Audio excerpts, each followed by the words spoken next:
Le moindre souci qui retarde la production en Inde impacte l'approvisionnement des médicaments en France. Résultat, des malades de plus en plus dépendants de fabricants à l'autre bout du monde. 80% de nos médicaments contiennent des matières premières produites en dehors de nos frontières. Depuis 2 mois, Maud Sauzon ne pense qu'à une chose. Ses comprimés contre l'épilepsie, en rupture de stock. Il ne lui reste des médicaments que pour 10 jours. Comme tous les soirs, elle est sortie plus tôt du travail pour faire le tour des pharmacies près de chez elle, à Houille, à l'ouest de Paris. Maud a 31 ans. Depuis l'âge de 15 ans, elle est épileptique. Sans traitement, elle craint les crises qui mettent sa vie en danger. Bonjour monsieur. Je veux savoir si vous pouvez commander du Gabitril par hasard. Je vais prendre votre carte vitale, je vais vous dire ça. Merci. Aïe, vous n'avez pas de chance. Ah. C'est manque fabricant. Ah. Ça veut dire quoi pour vous, Maud, ça? Si c'est une date de retour indéterminée, ça veut dire que ça peut être très bien demain, comme dans 1 mois, comme dans 6 mois. Mais Il y a trop de risques pour vous? il y a beaucoup trop de risques. Je peux très bien faire 3 crises dans la journée.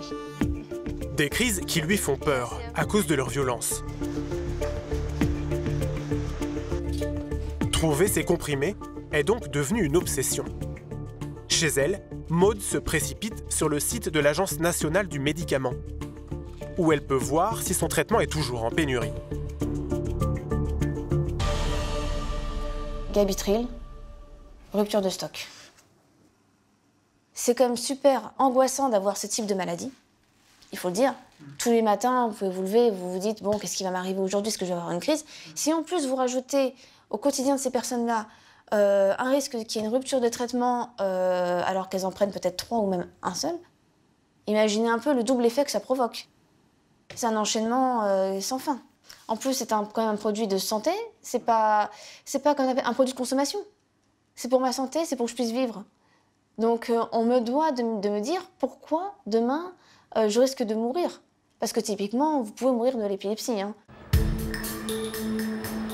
Des milliers de patients angoissés devant une pénurie d'une ampleur inégalée. Il manque des médicaments dans les 21 000 pharmacies de France. Cette année, 1200 traitements d'intérêt thérapeutique majeur, essentiels pour les patients qui les prennent, devraient être en rupture. Face au manque, c'est une course contre la montre pour trouver son traitement. Pendant des semaines, Alexandra, atteinte d'endométriose, a filmé l'urgence de sa bataille quotidienne pour se soigner. Donc là, je sors d'une pharmacie, il n'y a toujours pas de résultat, ils n'ont toujours pas de Luthéran. Donc il va falloir que j'en trouve rapidement.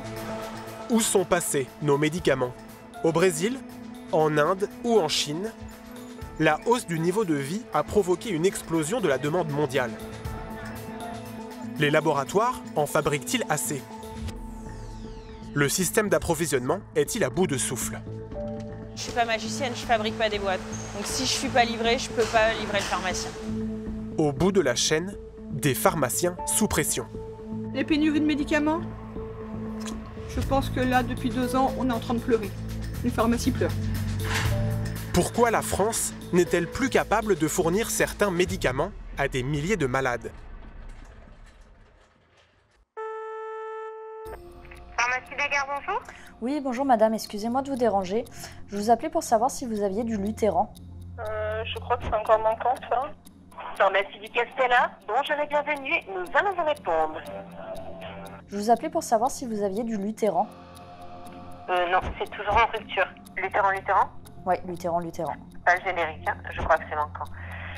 Non, j'en ai pas, et même tous les génériques sont tout manquants. Donc. Merci beaucoup. Je vous en prie. Au revoir. Et en général, vous appelez combien de pharmacies par jour? Une dizaine. Quand j'ai le temps, un peu plus, mais généralement, j'en appelle 10. Depuis 4 mois, Alexandra Nouvian fait elle aussi face à la pénurie. Impossible de trouver le médicament qui lui permet de vivre normalement.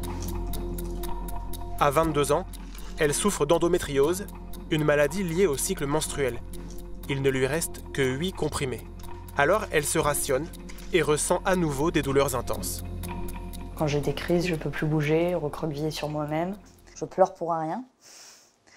Je pleure tout le temps. Ou alors le lendemain, je suis énervée. Enfin, d'une seconde à l'autre, ça peut changer très vite. Et puis en fait, on gère sa vie selon la maladie.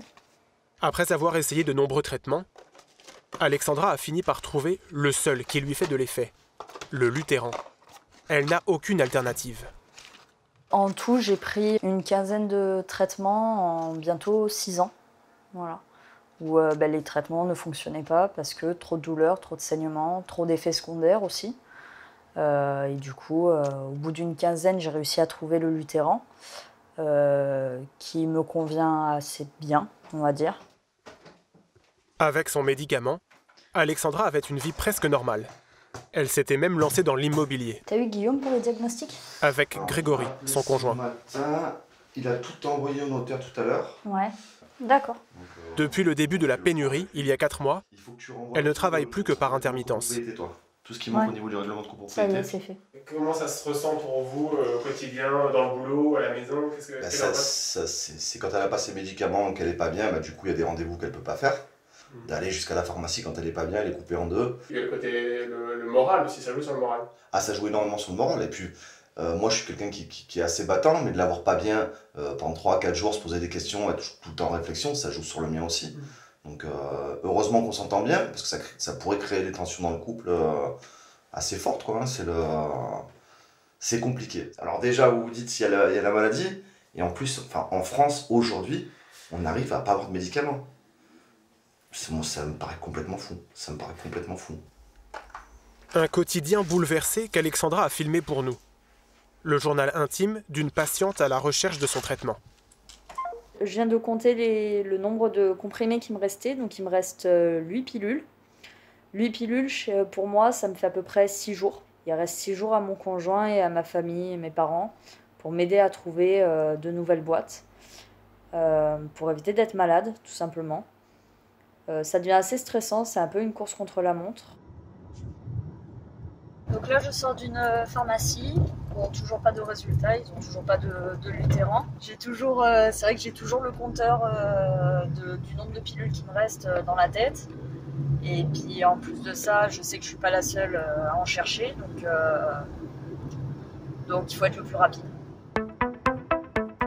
En première ligne, face à ces patients dans l'urgence, les pharmaciens. Dans cette officine près de Béthune, comme partout en France, ne pas oublier le renouvellement dans 15 jours. La chasse aux médicaments commence dès le matin. De toute façon, on a votre numéro, on vous appelle, on vous appelle dès qu'on le reçoit. Laurence Feutry est la responsable de cette pharmacie. À l'arrière du magasin, avec son équipe, elle range les derniers médicaments reçus. Et depuis des mois, chaque livraison apporte son lot de déceptions. Donc là, il y a le Burinex et Tramadol. Toujours manquant. Ils sont toujours pas arrivés. Les Votirox aussi. Je crois qu'il y en a qui manquent en ce moment. Oui, les Votirox en boîte de 90 par contre. Je me demande si le 150 il est pas en rupture. On va voir. 150 j'en devais hier et j'ai dû remplacer par des boîtes de 30. D'accord. 5, 6, 7, 8, 9, 10, 11. 11 manques fournisseurs. Donc ça, c'est probablement des manquants au niveau du laboratoire. Tous les matins, quand vous voyez la liste de manquants, vous vous dites il y a un truc qui va pas? Ah oui, et le soir quand je passe ma commande ou le midi, oui. Oui, je suis toujours assez stupéfaite de la liste interminable de manquants qu'on peut avoir. Hypertension ou maladie de Parkinson, antidouleur ou vaccin, toutes les catégories sont affectées par la pénurie. Dans cette pharmacie, il manque une quarantaine de traitements. Là, on a également un antinauséeux qui est très souvent donné quand les personnes sont sous chimio. Il y a encore quand même les prednisone. Prednisone, c'est quoi? La cortisone, donc le cortencil. Et là, tous les laboratoires sortent, donc ça manque. Elle a plutôt tendance à se rallonger, cette liste. Depuis combien de temps? Depuis, je dirais 1 an, 2 ans. Les pharmaciens doivent se débrouiller pour trouver des solutions. Cette fois-ci, Thomas Declercq cherche un médicament contre les maladies cardiaques. Une patiente en a besoin rapidement. Est-ce que vous pourriez m'orienter sur un service concernant le Burinex, s'il vous plaît? Il enchaîne les coups de fil au laboratoire et à son grossiste. Je vous appelle savoir s'il était possible de s'approvisionner par votre intermédiaire en Burinex. Au revoir et merci de cet appel. Donc ils ne me répondent pas. Très bien, je vous remercie. Je vous en prie. Au revoir. Au revoir, monsieur. Ce n'est qu'après une demi-heure au téléphone que le laboratoire propose enfin d'envoyer à la pharmacie quelques boîtes, exceptionnellement. Effectivement, on peut vous faire un dépannage. D'accord. Est-ce que vous pouvez m'expliquer? Alors, on peut passer commande ensemble et pour une livraison demain. Livraison demain. Donc on va l'avoir demain. Voilà, c'est bien ça. Normalement, vous pouvez avoir la confirmation en contactant directement le service client Loga. Un médicament est déclaré en pénurie quand il n'est pas livré pendant 72 heures dans un certain nombre de pharmacies. Partout en France, les officines manquent de traitements. Dans le Var, la pénurie dure et le moral d'Alexandra baisse. 10 pharmacies appelées et c'est bon, j'en ai marre. Donc je vais faire une pause pour ce week-end et puis j'appellerai dès lundi. Qui est responsable de la pénurie? Pour répondre à cette question, nous avons remonté la chaîne d'approvisionnement du médicament. 2 fois par jour, au volant de sa camionnette, Vardan Caution livre les pharmacies de son secteur. Dans ces caisses, toutes les commandes qui ont été passées le matin même. Toutes les commandes, ou presque. Car depuis quelques mois, ce livreur a de plus en plus de mal à satisfaire la demande.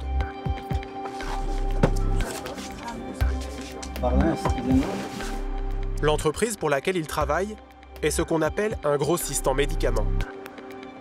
Des sociétés habituées à ne pas communiquer. Exceptionnellement, l'une d'entre elles a accepté d'ouvrir ses portes. C'est l'un des principaux grossistes français.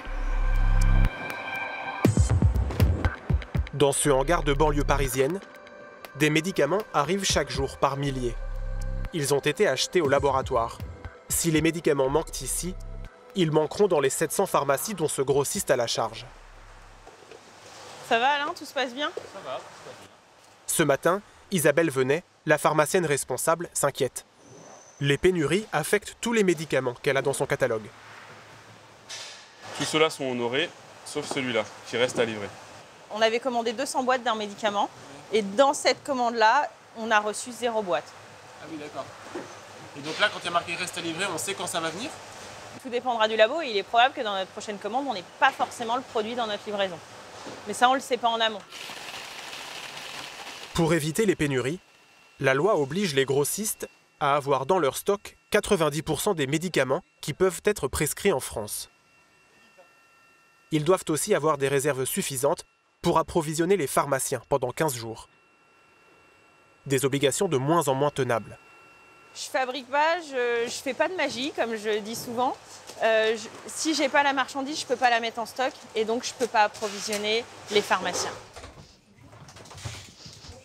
Bonjour Pauline. Juste à côté de l'entrepôt, un centre d'appel. Bonjour Colette. Pagulax, non, ça rentrera le mois prochain.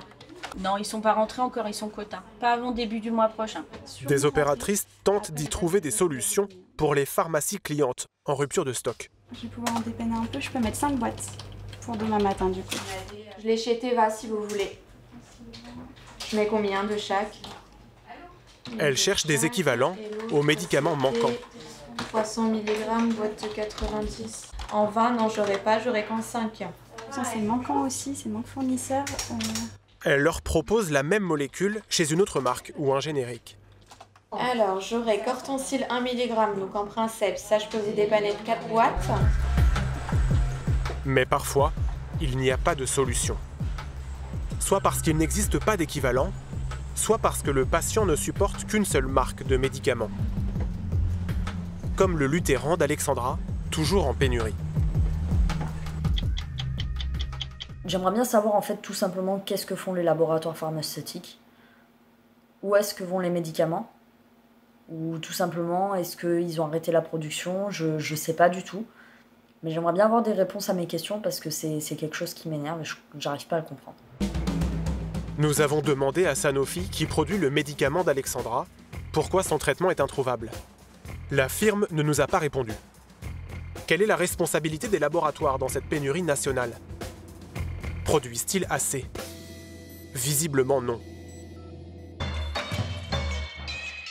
En Amérique latine, en Afrique et en Asie, la hausse du niveau de vie de la population fait augmenter la consommation en médicaments. Un rythme difficile à suivre. Entre la construction, la formation du personnel et l'homologation, il faut entre 3 et 10 ans au laboratoire pour ouvrir une nouvelle usine. L'industrie pharmaceutique a aussi fait un choix qui aggrave la pénurie, la délocalisation. Pour baisser leurs coûts, ils ont déplacé une grande partie de leur production. Le principe actif, la molécule de base du médicament, est fabriquée dans des usines installées la plupart du temps à des milliers de kilomètres de la France, surtout en Chine et en Inde.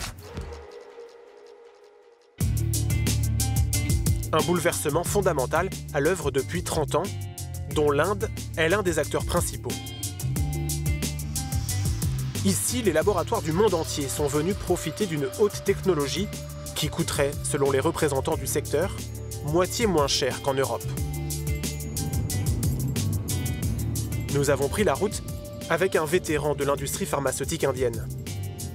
Anand Thakore œuvre depuis plusieurs dizaines d'années pour promouvoir le savoir-faire de son pays auprès des grands laboratoires mondiaux.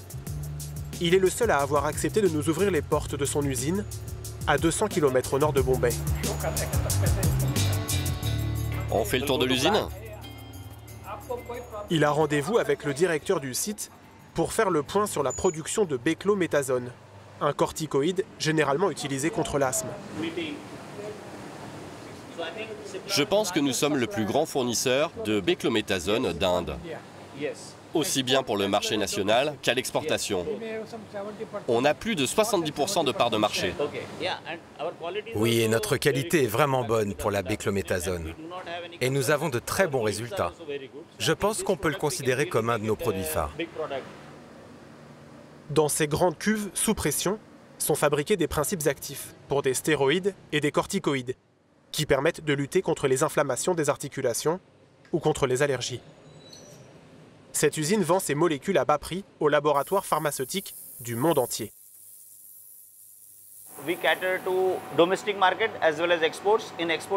À l'export, notre marché principal, c'est l'Europe. Suivent ensuite le Brésil, la Corée, Taïwan, la Chine. Ce que nous offrons à nos clients, ce sont de bonnes pratiques de fabrication et la qualité des produits. Nous sommes capables de répondre à leurs moindres exigences.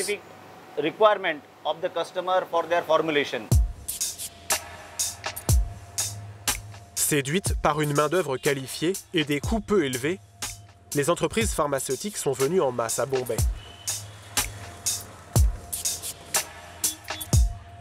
Problème, depuis quelques années, la production s'est concentrée chez quelques sous-traitants, où se fournissent tous les grands laboratoires. Donc, le moindre souci qui retarde la production en Inde impacte l'approvisionnement des médicaments en France. Il y a plusieurs facteurs qui peuvent retarder la production.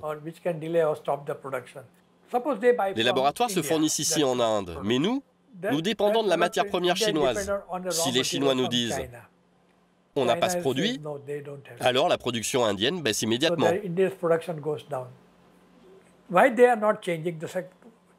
Alors pourquoi les laboratoires ne diversifient pas leurs sources d'approvisionnement? La raison, c'est que pour trouver un nouveau sous-traitant et le faire approuver par les autorités sanitaires, ça leur coûte beaucoup d'argent. Et ça prend beaucoup de temps. Résultat, des malades de plus en plus dépendants de fabricants à l'autre bout du monde. 80% de nos médicaments contiennent des matières premières produites en dehors de nos frontières. Les laboratoires ne fabriquent donc plus eux-mêmes une bonne partie de leurs médicaments. En revanche, ce sont bien eux qui les vendent, au meilleur prix si possible. En France, ce prix est fixé lors de négociations serrées entre les laboratoires et les autorités de santé. Il est donc généralement plus bas que dans d'autres pays européens.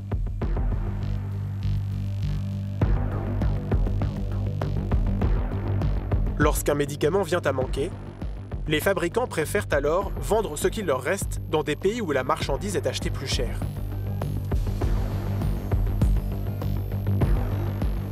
Pour le LEM, l'association qui représente les laboratoires en France, il est normal que la loi du marché s'applique.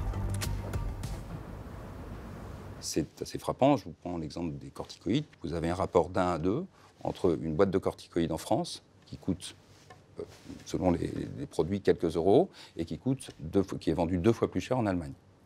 Donc c'est effectivement un problème sur lequel les pouvoirs publics sont pleinement conscients de la nécessité d'avoir une politique de prix, puisque je vous rappelle que les prix sont fixés par les pouvoirs publics, une politique de prix qui permet de maintenir le prix d'une boîte de médicaments qui soit au moins supérieur au coût de revient industriel pour que le modèle économique continue à fonctionner. En clair, si la France veut être livrée en priorité, il faut qu'elle paye plus cher les médicaments aux laboratoires. Dans certains cas, quand les prix sont trop bas, l'industrie pharmaceutique peut aussi décider d'arrêter la production d'un médicament. Pas assez rentable, il disparaît. Mais quelle que soit la raison de la pénurie, en France, les laboratoires sont censés prévenir les autorités sanitaires. Ils doivent les informer qu'une rupture de stock s'annonce. Mais le font-ils vraiment? Pas toujours. C'est ce que dénonce Patrick Baudru, l'administrateur de l'association Épilepsie France. En février, il reçoit le mail d'une patiente qui a constaté que son médicament est introuvable. Certes, c'est un vieux médicament pas cher, mais c'est le seul que je supporte bien et que je prends depuis des années. Vous est-il possible de faire remonter l'information afin de savoir si le laboratoire envisage d'arrêter la production? Patrick Baudru contacte alors l'ANSM. Il demande des informations sur ce médicament produit par Sanofi. Si le laboratoire n'a pas averti l'agence, il doit payer une amende. Mais elle ne dépasse en réalité jamais 10% du chiffre d'affaires annuel du médicament manquant. Dans cette affaire, par exemple, l'ANSM confirme bien que Sanofi n'a pas pris la peine de l'alerter sur la pénurie du médicament. Je tiens cependant à préciser que le laboratoire Sanofi n'a pas informé l'ANSM de cette situation de rupture, alors même qu'il en a le devoir. Pour enfin obtenir cette réponse de Sanofi, l'ANSM a dû insister et les relancer plusieurs fois. On ne parle pas d'aspirine, là. On parle d'un médicament... sur d'autres ruptures qu'il y a eu par le passé, on a des gens qui ça a amené à des hospitalisations qui ont duré des semaines ou des mois. Et puis on a aussi des morts. Il y a des moments où on se demande s'ils sont réellement conscients de ce qu'ils fabriquent. Dans cette affaire, Sanofi n'a pas été sanctionné. Nous voulions interroger la NSM, notamment sur l'efficacité de ces amendes. L'agence nous a assuré par écrit que la pénurie de médicaments est une préoccupation forte, mais que les laboratoires sont seuls responsables de la disponibilité des médicaments. Combien de temps Alexandra devra-t-elle encore tenir? Journée très compliquée pour moi aujourd'hui. J'ai de très fortes douleurs. J'ai pas pu travailler aujourd'hui. À cause du dérèglement hormonal et du fait que j'ai pas ma dose de traitement habituelle, je perds énormément mes cheveux. C'est compliqué parce que les cheveux pour une femme ça reste quand même la féminité. Je suis obligée de me les attacher tout le temps pour éviter de trop les perdre et éviter d'avoir trop de trous dans le crâne en attendant que le traitement revienne à la normale. Face à la pénurie qui s'aggrave, le gouvernement a annoncé des mesures. Il veut imposer aux laboratoires des stocks de 2 mois pour les médicaments d'intérêt thérapeutique majeur. Il souhaite aussi augmenter les sanctions financières si les industriels ne respectent pas leurs obligations. Des mesures dont la date d'application n'est pas encore connue.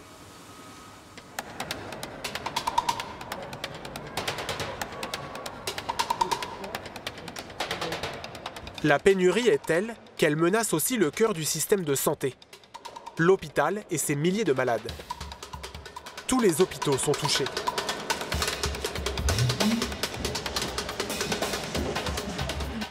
C'est au centre hospitalier de La Rochelle que le responsable de la pharmacie a accepté de nous montrer l'ampleur de la pénurie. Benoît Lefranc estime que gérer les ruptures représente un emploi à temps plein dans son service. C'est vrai qu'on observe cette année une accélération du nombre de ruptures puisqu'on serait à la fin de l'année à 350 ruptures à La Rochelle, soit plus de 25% par rapport à l'année 2018. Les hôpitaux se fournissent directement auprès des laboratoires. Aujourd'hui, les médicaments arrivent au compte-gouttes. Une situation ingérable. Et ils vont nous envoyer en flux tendu des bouts de commandes tous les jours. Et c'est pour ça que finalement ça devient chronophage, parce qu'on n'a pas le stock de 2 mois que l'on souhaite tout le temps à La Rochelle. 2 mois de stock minimum pour éviter les prises de risques, notamment sur les traitements les plus lourds, comme les chimiothérapies. Benoît Dalifard se souvient avoir cherché sans relâche une alternative à un traitement contre le cancer de la vessie. Hop, voilà, donc ce produit-ci, on a eu une rupture de stock pendant quelques semaines. C'est de la mitomycine et c'est un traitement pour les tumeurs vésicales en fait. Il y avait notamment des patients qui témoignaient en disant qu'ils avaient dû arrêter leur traitement. C'est le cas exceptionnel, mais en effet, il y a certains patients ici comme ailleurs où, faute d'avoir le traitement, il y a certains traitements, en fait, ça s'administre sur 8 semaines consécutives. Il y a certaines cures en fait, qui ont dû être mises en stand-by ou qui ont dû être décalées dans le temps. Par contre, ça peut exposer à un risque éventuel de repasser au bloc opératoire éventuellement. Ouais. Oui, donc pour un patient, c'est quand même pas anodin. C'est pas anodin, tout à fait. Pour continuer à soigner les patients, les hôpitaux sont parfois obligés de travailler avec des produits importés de l'étranger. Des médicaments venus des stocks de tous les laboratoires et à travers le monde entier. Mais ces molécules arrivent avec des notices d'emploi non traduites et des dosages différents. Pour éviter les erreurs, les hôpitaux s'entraident. Ils échangent des photos des produits de remplacement et des informations sur leur utilisation. Ça, c'est du hongrois. Là, on a l'étiquetage français. Là, on doit avoir un étiquetage britannique. Vous voyez, c'est pas tout à fait le même.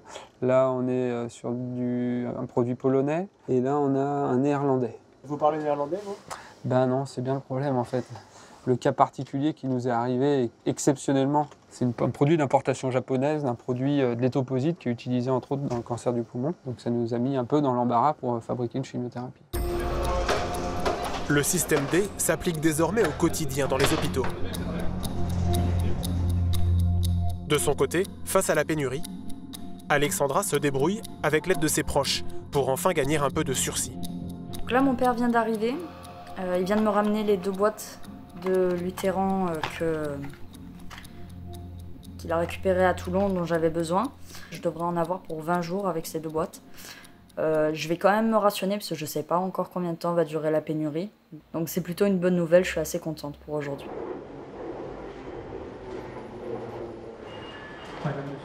Maud aussi a trouvé une solution contre l'épilepsie. Le laboratoire Teva, qui produit son médicament, rencontre des problèmes de capacité de production depuis des mois. En attendant, sa pharmacienne s'est démenée pour se procurer exceptionnellement 2 boîtes de son traitement, importées des États-Unis. Donc là, apparemment, on a bien du 4 mg et on a bien 2 boîtes. Ça, c'est bon. C'est pas méchant, hein, ne le prenez pas mal. Mais on en a tellement ras-le-bol de passer du temps que vous avez des pharmacies qui n'ont plus du tout. Et puis, ça les intéresse pas. Honnêtement, voilà. Nous, on est encore dans une pharmacie où vous êtes un patient. Si on peut se dépatouiller, on va se dépatouiller, on va se mener pour vous parce que vous restez un patient. Mais malheureusement, vous avez les pharmacies qui n'en ont plus rien à faire de vous. Ils ont c'est bien, ils ont pas, c'est pas leur problème. Bah merci beaucoup en tout cas. Merci. Avec ce médicament, au dosage légèrement différent, Maud a refait des crises épileptiques, comme elle le craignait. Elle a fini par consulter son neurologue pour tenter sa chance avec un traitement qu'elle n'a jamais essayé. Un traitement disponible pour le moment. Mais pour combien de temps encore ?